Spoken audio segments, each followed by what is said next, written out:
Top Rope, presented by SixPackCoverage.com. I'm your boy Ty Asbury, Off the Top Rope, Thursday night at 8 p.m. Eastern Standard Time. And I'm going to say this, and keep on saying this. I'm down with the king. You better be down with the king, because GM for BWR, he's also the commentator for PWF, as well as doing some work for New Texas Pro Wrestling. There's only one king. He's the king. I'm going to be talking to the king.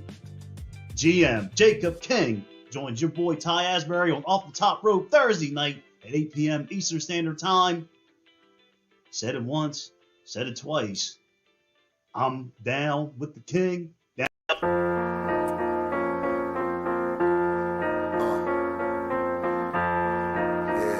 The Ropes Media. Tyrone Asbury. Tyrone Asbury. Every chance you get to hear us, you clear us. It's the time on the radio. My opinions. Every time you hear me down, moving out, they're on the stereos. Every podcast live, you know the feeling. This is the time for me to speak. You know the healing. I'm telling the truth, and everything I say in this moment. When my time, I get. It's Thursday night, and you know what's going down live on Off the Top Rope, presented by SixPackCoverage.com. I'm your boy Ty Asbury, and you better be down with the king. I'm down with the king. The king is right here live. GM of Vixens Wrestling Revolution. He is here. Jacob King is in the house. My man is up. Yeah, thank you for having me on, Ty. I've been looking forward to this. I'm looking forward to it myself, and lots to talk about. And the biggest thing of all, I got to ask you up front, you have your own podcast, you're a GM, you're a commentator, you do this, you do that, you're resident. How do you have any time off?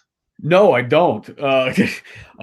So right before I hopped on this, we'll get into the specifics. I've been planning for Saturday. VWR has our big re-debut on Saturday at Houston Premier Arena for VWR Presents New Wave. We've been doing production meetings for that all day, trying to get ready for what we're going to be doing on Saturday. And then beyond that, we're already booking not only February and March, but we're looking for May as well. So yeah, I've been busy all day, and I don't know. I tell you what, I haven't been getting nearly as much sleep as I used to before I started all this. Now, as far as being in the wrestling business and getting sleep, I'm 40 years old, so I would consider me an old young timer, so I kind of need my sleep. But do you need all of your sleep, or you get like 4 hours of sleep and do wrestling related stuff? How does your body work? Because everybody's different. Well, I'll tell you what, I'm usually busy 3 out of the 4 weekends of any given month. My wife won't let me take any more bookings than that. But on those show days, I tell you what, whenever I come home from a show, I don't get much sleep after that. The day before, I'll usually get a good night's rest because I know I'm going to need it.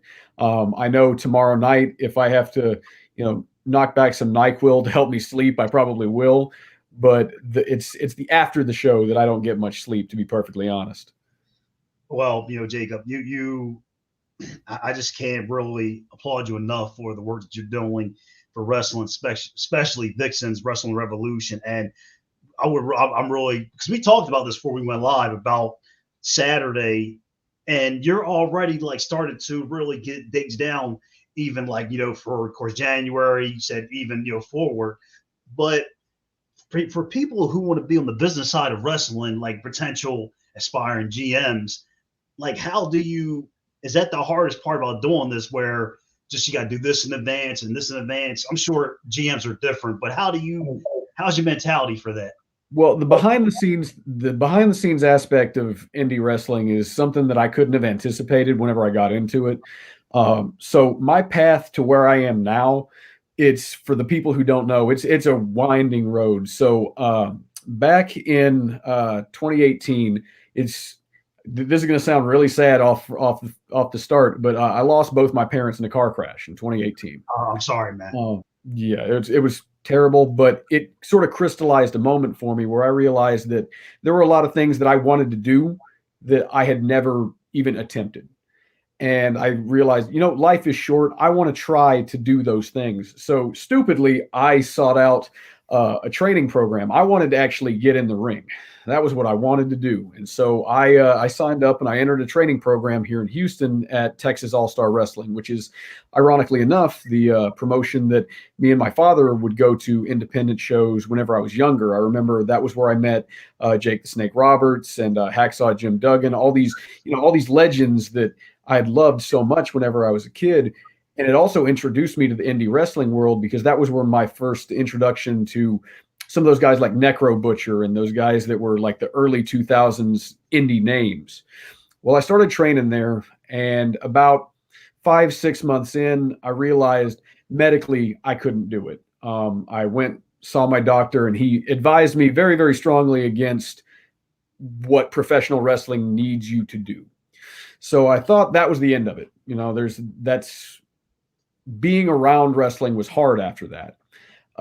And it was actually the current company that I'm with now is formerly known as Renegade Wrestling Revolution. They were having a show called Rise of the Vixens. It was their first ever all women's show. And it was a big deal. I happened to know through my time hanging out at different indie events, I came to know and be somewhat good friends with a couple of the people on the card, specifically Rachel Rose, Roxy, and the Insidious one. 3 really, really talented performers, and I owe my career to them because I asked them if they wouldn't mind if I practiced my promo skills hyping up their match for that event. And the owners of that company liked my promos so much that they brought me in to do backstage interview type stuff.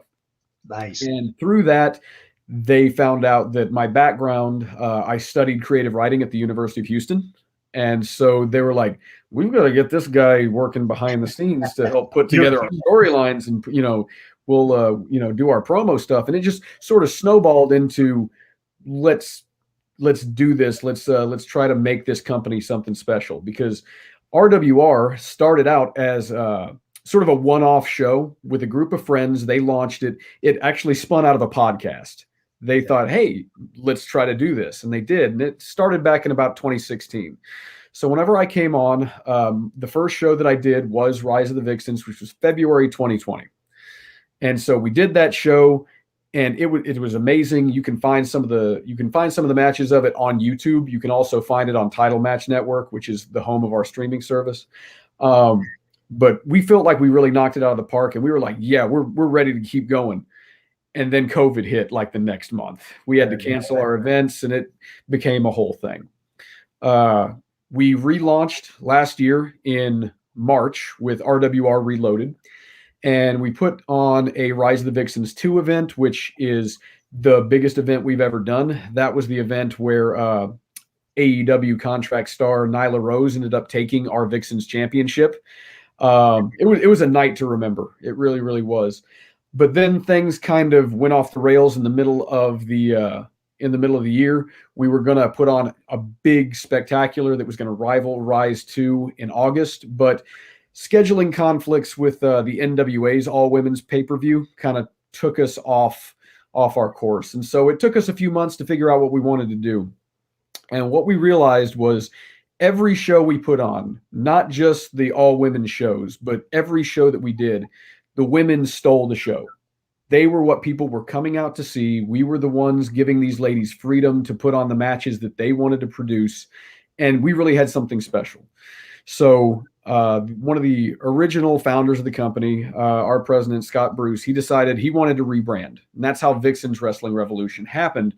We decided we wanted to focus and give these women the opportunities that they deserved to be showcased in a way that other companies aren't.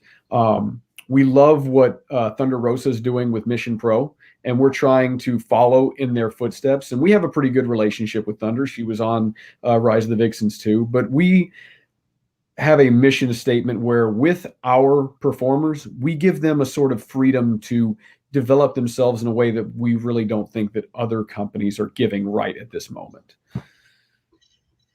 I can't say it's a really cool thing that for what you're doing.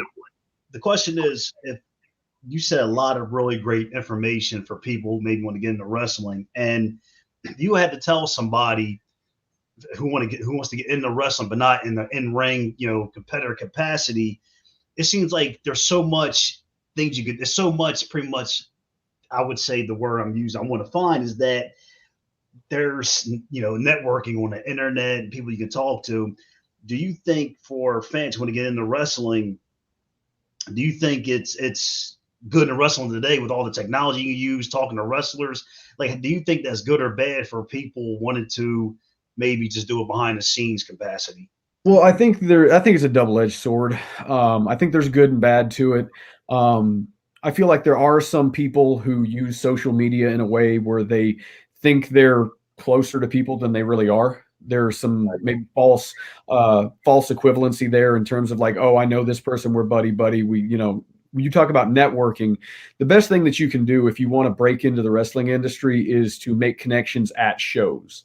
Don't try to live off of social media because it's very intangible. If you want to break into this business, I would argue that the best way to do that is to go to shows, get in close with the promoter, talk to them, find out what they need, and then go that route. Find a way to offer your services, offer whatever way you can help. Because there are some people who would be really good in one role, but they don't know it yet. So it's just a matter of finding what a promoter is looking for and finding something that matches up in that way. Networking is great online, but really nothing beats going to a show and talking to the promoter after the show, saying how much you appreciate what they're doing, and just finding a way to say, I want to help. I'll shout it out. Our current ring announcer and my broadcast colleague, Emily Taylor, she was somebody who said, I want to find a way to help out with the show. And so we talked to her, we sat down and said, well, where would you feel comfortable? Where would you feel comfortable working? And she's like, well, I really want to try ring announcing. And just by sheer luck, she knocked it out of the park. She's an amazing ring announcer. And in the few short months that she's been working with us, she's gotten booked at Premier Wrestling Federation. She's taking bookings outside of Texas now. So, I just can't say enough for get in there and ask questions, but you have to do it in person. Let us see you face to face and get a feel for who you are and where you would fit in this business. It's the one thing, and I know it touches you, it touches me because my grandfather was like my father figure. If it wasn't for him, I wouldn't be a wrestling fan doing the wrestling podcast and everything. And I always think about him every day, like your parents. Like right now, they look down at you. What do you think they're saying right now? Because I'm pretty sure they're damn proud of you, and you've really, I'm sure, putting smiles on their faces. What do you think they're thinking right now, being the GM of Vix's Wrestling Revolution? Oh, well, my dad was the one who got me into wrestling. Whenever I was a little kid, I remember, watching WWF Superstars on the weekends with my dad. And, there were times we'd sit down and we'd watch any of Hulk Hogan's bad 80s movies. We loved watching that sort of stuff. And I'm sure he'd be tickled by what I'm doing. I was lucky enough, tail end of 2020, when things started going back again, I was working for a promotion here in Houston called Loco, which is a more lucha libre they've done a collaboration with GCW that some people may have seen. Really, really like over the top DIY punk rock kind of company. And I was working as a ring announcer, sort of a master of ceremonies for them. And the second show that I did with them was the day before what would have been my dad's birthday. And I was able to get in the ring and dedicate that show to him. And I don't know exactly what it is that I believe about what comes after all this, but I hope that he was happy with what I was able to dedicate to him that night, because it was a crazy show, one that I think that he raised more than a few eyebrows at. That was an interesting experience. My mother probably would not believe that I'm anywhere near a wrestling ring. But I'm sure she would be supportive either way.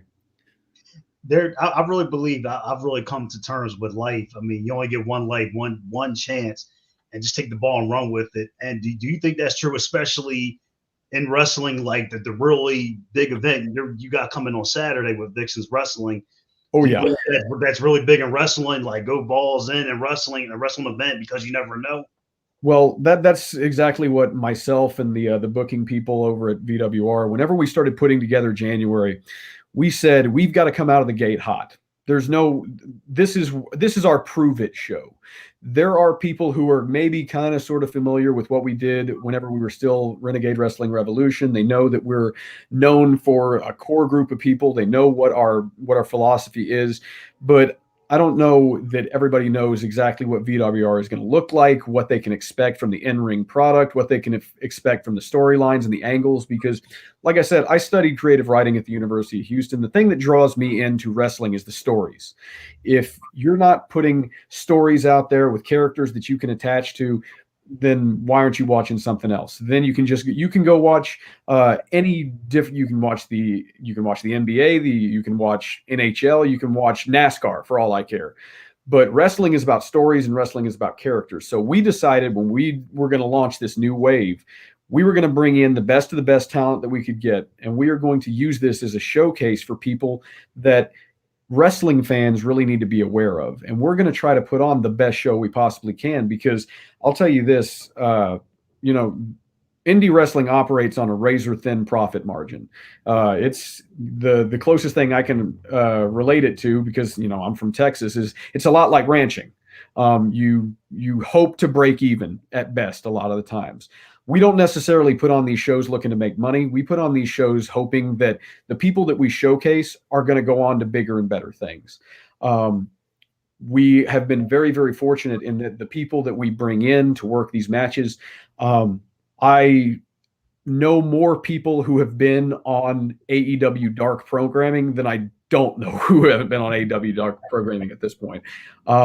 And the end goal is to see these people signed as contract stars and, going on to be the people that in several years are the ones that inspire the next generation. That's what we're looking to do, is to showcase and really give these people a platform. And you can't do that if you half-ass a show.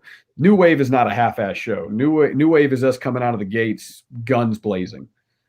And the thing about trying to, putting on a half-ass show, wrestling fans, they're not stupid. They know what's going on. If you put on a half-ass show, wrestling fans will be like, I'm out, like deuces, I'm leaving. And because wrestling fans they're loyal to their product, to their territory, and they're really, really smart. And they, like you said, you put on a half-ass show, probably gonna have like a really empty arena. Oh yeah, and I've seen plenty of people who, they think they can run an indie show, and they'll bring me in because they're like, oh, I like what you're doing. Can you come in? And I've only been in this business, since I'll claim 2020. So maybe I'm approaching 2 years. I'm still relatively new in the business. I've just worked my ass off to take whatever bookings I can. And some of those bookings that I took, I was surprised at how half-assed and lackluster some of these people run their shows. I'm not going to name any names, but I've seen some shows that I don't know what the end goal was. I don't know what their operating procedure was. I don't know what they were looking to accomplish. Whenever I get out of bed in the morning and I go to a show that I'm associated with, I want to know why I'm putting on that show. With VWR, it's because I want to give these women a spotlight. I want to make sure that they are getting the recognition that their male colleagues are getting. Whenever I work for a promotion like New Texas Pro, it's because I want to showcase that Texas is the indie territory. And we've got people like Brian Keith, like Aaron Mercer, who are going out there and really setting, like, you go on to IWTV, you're seeing a lot of Texas names right now all across the board. And then you've got something like PWF, which is, PWF grew out of a backyard into what it is today, into an actual honest to God promotion. And they are building superstars for the future. I really cannot say enough about some of the people there. Chris Carter has really blown up over the last year. Same thing for a couple of the guys, like Kenny Calypso is one that I actually trained with and who now is a fan favorite, just won an end of the year award. Those are the kind of things that I like seeing. Is I like a company that has a purpose. And if a company doesn't have a purpose, then they're going to fail really, really quick and really, really spectacularly. Now, I want to like kind of flip the switch, and I really want to talk about because you took creative writing in school, which is really cool because you need that if you want to succeed in wrestling. Now, when you do like an angle, what do you like to look at first? Do you like to just to like picture the talent together that you may see like in a certain spot, or it can just come off the fly? Because I'm sure everybody does it differently in the creative wrestling process. It really depends on the people that we're working with. I will say that a lot of the girls that I work with are very, very open to any idea as long as it fits with their character. So for me personally, as a creative, my everything stems from character and growth. Where are they at the beginning of a story and where are they at the end? So I do a lot of backwards design where I think, okay, we're going to book this to end up in, X match 3 months down the line. How do we get to that point? And so we'll figure out how are we going to logically keep these people invested in a story for that long. And luckily we have with VWR, we have a lot of people who are willing to just go 100% and trust the creative. And one of the things that I'm very, very fortunate with is that a lot of these girls are very, very creative in their own right, and they are not afraid of pitching their own ideas. And nobody should know a character better than the person portraying them. A good example of that is, I hate to put her over because she's my arch nemesis, but Rachel Rose is one of the strongest character workers on the indies, bar none. She is one of those people. We will sit down and we will talk about where do you want your character to be? How do you think she would react in this situation? And she is also one of the best promos on the indies. I'll give her her flowers right then and there. And then of course I've worked with tons of other people who they're still developing, but they're also willing to just throw whatever they can out there and we're going to try this. We're going to try this. We're going to try this. We've got a young girl coming in from Louisiana who we've seen develop over the last year, a girl named Amaris Blair, who we're working on really defining what her character is. She's a pageant queen, but we're kind of tweaking it to make it a little bit more interesting, and we'll see how that works out this Saturday. She's got a match against Misty Marks, who is a new up and comer, and I think that's going to be a good match to watch. But I can't say enough good things about the people that I work with. The big thing that I say is that when it comes to storytelling in wrestling, it's about collaboration. It's about asking somebody what they want to do, what they want to accomplish, and then working together to get to that end goal. It's never the same process with two different workers. I'll tell you that much. But where I look at it, where I come from, whenever I look at story, it's just a matter of it needs to make sense, and it needs to make sense in terms of both of these characters need to reach a logical endpoint. How do we get there? And then it's just a matter of putting your heads together and making it work. I really love how you broke it down about creating storylines and really building characters, because like you said, you never want to go backwards, you want to go forward, like especially with these characters. And I could be wrong, but I really love, as long as I've been watching wrestling, how a character is really as close as to reality as possible, because I think if the reality is not into that, fans may say, but but I see what the job you're doing, fans are like, Jacob, he's on to something. So yeah. I mean, I can't take all the credit for what happens with the women's division at RWR and with VWR coming up. I give all the credit in the world to these women, these talented performers who like I said, they know themselves better than anybody else. And the confidence that a lot of them have is really what makes it work. And speaking to your point of, nobody should know their character better than themselves, and it should be an extension of who they are, that authenticity. There isn't a single person that I work with on the regular who I don't believe in their authenticity. They understand their characters. They understand who they are. They just take what works about them and they crank that dial up to 11. A good example of that is Roxy, who we've worked with. I've known that girl since she was 17, which sounds like a long time, but she's only 20, so it's been 3 years. But in that 3 years, she started training when she was 13. And up to this point, she has just basically portrayed herself as she is the little engine that could. She is a wrestling prodigy. And that is who she is. Wrestling is her life. Wrestling is what defines her in her soul. And you see a lot of people who put that as like, I'm all about wrestling, and that's their gimmick, but they don't live it. They don't live it the way that girl does. And I am so insanely proud of her. I've got, like, as this is going on, I've got Impact recording so I can watch her match with Deonna Purrazzo, because that's a rematch from a New Texas show that ran back at WrestleMania weekend. I'm insanely proud of her and insanely proud of all these girls who have just really stepped up and taken control of their own careers, taking control of their characters, and who are really doing something to show that women's indie wrestling is really hitting a boom period right now.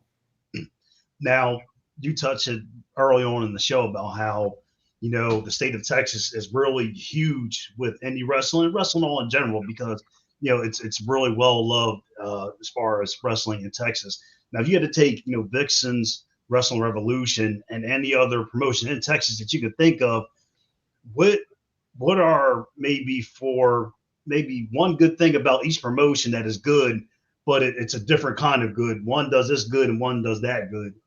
Well, I'll tell you this much. Okay, I'll just go through some of the promotions that I've worked for. Loco Wrestling, like I said, is very Lucha Libre inspired.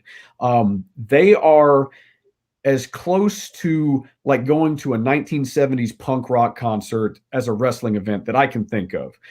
You go to one of those shows, I will warn you, there will be 10 matches. It will last 6 hours. You will leave that place feeling like every ounce of sweat in your body has been drained. And that's as an audience member. It is an endurance test, but it is some of the most entertaining Lucha Libre inspired wrestling I've ever seen in my life. You've got New Texas Pro Wrestling. New Texas is probably as close to professional level long-term booking that I can think of. The guy who runs it, Kiefer Bartek, who's a former protege of Booker T. He trained with Booker T down in Texas City. He runs that place. It's called New Texas, but it feels like New Japan, the way that they put together their booking style. They have payoffs to feuds that have lasted months and months and months, and the fans are invested. That, I think, is their strong point. You've got PWF, which I think they do a really good job of making sure that the characters and the wrestlers that they put in that ring, the fans latch on to them. They give them something to care about. I have never seen as visceral a reaction as I have in the last two events that they put on. There was the Premier Rumble, and then we just did our first live wire of the year. In both shows, Chris Carter, who I mentioned earlier, he took a major beating at Premier Rumble, and the fans were just in shock at how much of a terrible beatdown he took at the hands of the PWF champion, left him in a bloody heap. And you could see the real concern that these fans had for Chris. Same thing that happened at Livewire just last weekend. He went out there, gave the performance of his life in the main event, and then his faction, his stablemates, turned on him at the end of the show. And there was just an audible, you could feel the air go out of the room because you could almost see it coming, but you didn't want it to. And the fans really attached themselves to those characters. And then with VWR, with Vixen's Wrestling Revolution, obviously, I'm only going off of what we did whenever it was still RWR and we were still a blended show.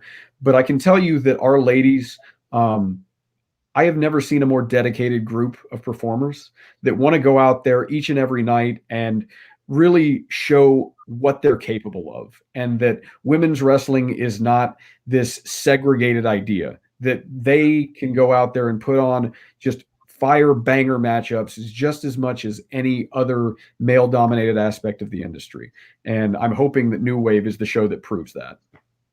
And there's nothing like, of course, as you know, both of us being fans, we're all fans of wrestling. We wouldn't be here. Is you got the WTF moment, like what the moment, so people getting bust up and left in a bloody heap, and fans love the WTF moment, and I like it myself, like a good heel turn or face turn heel or whatever. Yeah, the WTF moment of all of last year for us was in the main event of Rise of the Vixens 2.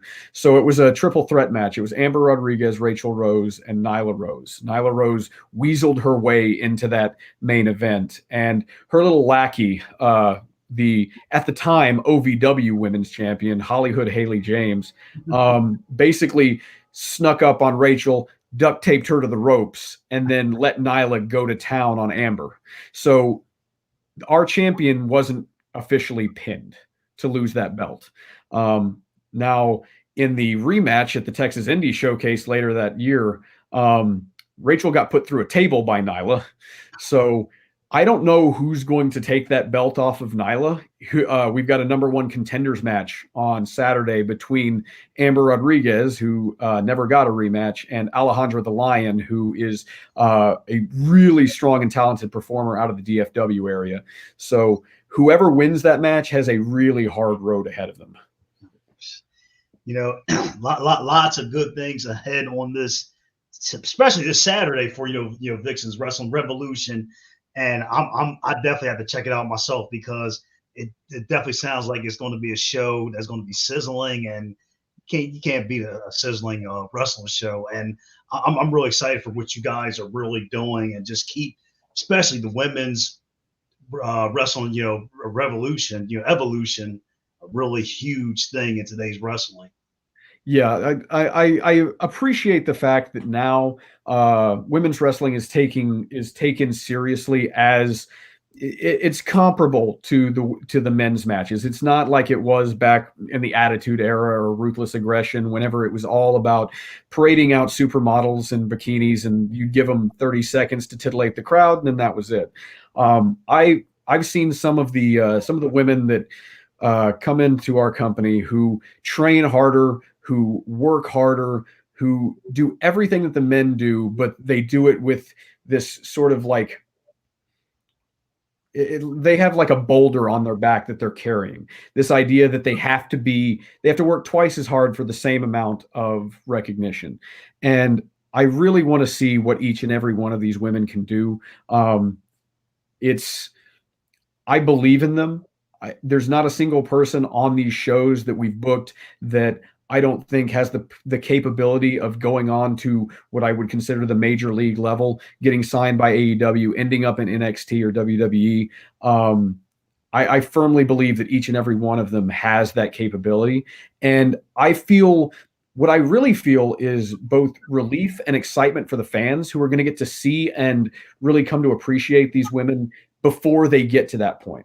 Because I love seeing during intermission these people going up and showing the appreciation that they have for our women, not because they were parading around in their underwear, but because they went out there and put on a match that they really appreciated. So I'm really proud of what VWR represents and what it can stand for in the future.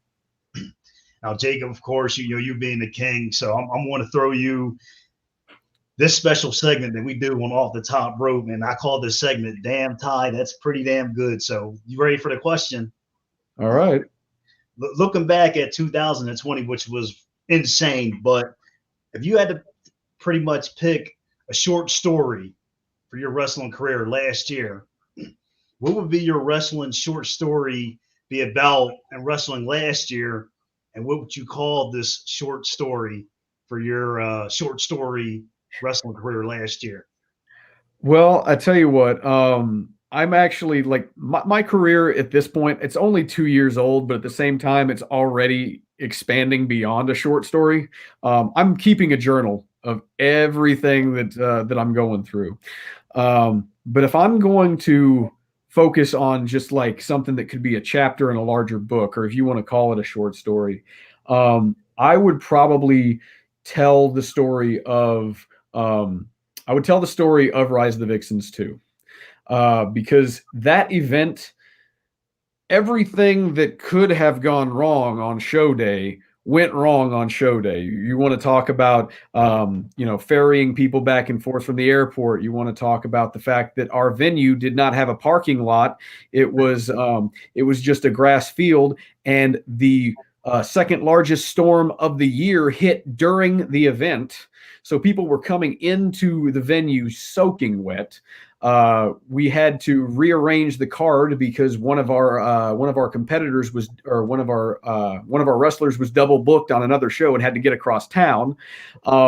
So that, I think that day would probably be the short story I'd choose to tell. And I think I would just call it why my hair went gray. Because I don't think I have ever been as stressed at a show in the short time that I've been in the wrestling business as I was at Rise of the Vixens 2. Now, that having been said, it is also one of the shows that I am the most proud of. You can find the matches on YouTube, and you can find the full unedited show on Title Match Network. I highly recommend checking that one out. Now, you talked about shows that you've been proud of. You're going to be proud of this show coming up, and I got to pull it up. Talking about this Saturday, of course, the Vixens. They all want to tear it up in the ring. Now, for people watching the show live tonight, what's one match that – I know all these ladies are want to just tear the roof down, but what's one match that everybody should keep an eye on? I'll tell you what. The dark horse candidate for match of the night is probably Delilah Doom and Rachael Chanel. Those two are so different that I can't imagine what it's going to look like. But I've brought Delilah in. I brought her in for matches previously. I think that her style is always really energetic and always entertaining. And you can say the same thing for Rachael, but their styles are so completely different that I don't understand who has the advantage in that match, because Rachael is so unconventional in her style that you can't really prepare for her. But Delilah is the queen of aerobic style, and her cardio is she going to run circles around Rachael? I really don't know. So that's my dark horse candidate for match of the night right there. Our marquee match is, of course, Lanie Luck and Rachel Rose. Those two are some of the strongest performers you'll see on any card. So with the fact that we're putting them in the same match, I really can't wait to see how that one goes down as well. Well, Jacob, I got to say, we all know you're definitely the GM of all GMs, because you are the GM. You are the king, no doubt about it. So I got to ask you everything and anything, because we know you're a super busy guy. Now, outside of Saturday, what's up next for you? And you also have another podcast that you do too. So what's up next for you? Because you're a damn busy guy. Well, I am busy. My next scheduled show is going to be the next PWF Livewire. It's the first Saturday of every month at Houston Premier Arena. I'll be handling commentary duties for that. Then I believe the week after that, I'm doing Wrestle Raves Bound by Love, which looks like an interesting card. We've got they just released the full card for that today. That one's going to be interesting. And then I believe the week after that, we have VWR's next show, Tainted Love, which we're booking that one as we speak. We're bringing in Masha Slamovich. She is one of the most intimidating performers that I've ever had come through. So that's going to be interesting to say the least. I guess I'll go ahead and give you guys an exclusive for this podcast. We're also bringing in AQA. It should be her first in-ring performance since leaving NXT. So we're happy to have her back in Houston. She's going to have a killer matchup. And then, of course, after that, my slate's all over the place. I know VWR is going to be running sometime in mid-March for our next event. It's going to be called Come Out and Play. That's all I know at this point. As soon as I have more, I'll blast it all over the social media. But right now, I'm just focusing on Saturday and then February. I'm just like, woo, that's a lot of stuff. But the most important thing is you're doing what you love, and you are the king. And You are doing great, great things in this for the business, my friend, and keep up the great work. Now, Jacob, I got to ask you, being the king, from 1 to 10, would you ever come back on Off the Top Rope again? Oh, yeah, 11 out of 10, Ty. Oh, man, I get 11. Okay, I got 10 fingers, but I get 11. I really appreciate it. But most importantly, I want to say keep up the great work. I'm proud of you. And this Saturday show is going to be sizzling. It's going to be hot. And I got to check it out myself. Once it's able to be streamed, I want to check it out myself. And good luck moving forward, my friend. Thank you so much. Yeah, it definitely, if you can't make it down to Houston, it should be up on Title Match Network within 72 hours. We hope to have a quick turnaround on it. I've been meeting with our producer today to talk about some of the bells and whistles. We want to make sure that, indie wrestling gets a bad rap for looking not all that professional. We're trying to change that on the production end. So hopefully it'll look just as slick and well produced as an indie wrestling show can.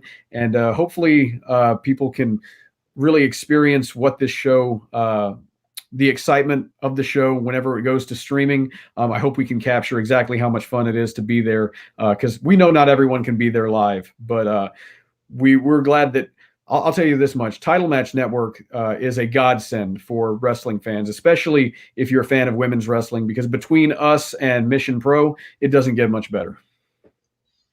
Tonight, you got an education on being a creative writer in wrestling, how to be a GM. You got everything tonight on this episode of Off the Top Rope because of this man, the King. Jacob King was my live guest tonight here on Off the Top Rope, presented by SixPackCoverage.com. Check out this Saturday's event. Of course, we are talking about Vixens Wrestling Revolution this Saturday. I'm your boy, Ty Asbury. Jacob, thank you very much for coming on the show. You are the man. Thank you so much. It was my pleasure. I'm Ty Asbury. God bless. Have a great night. Off the Top Rope. We are out of here. Peace out.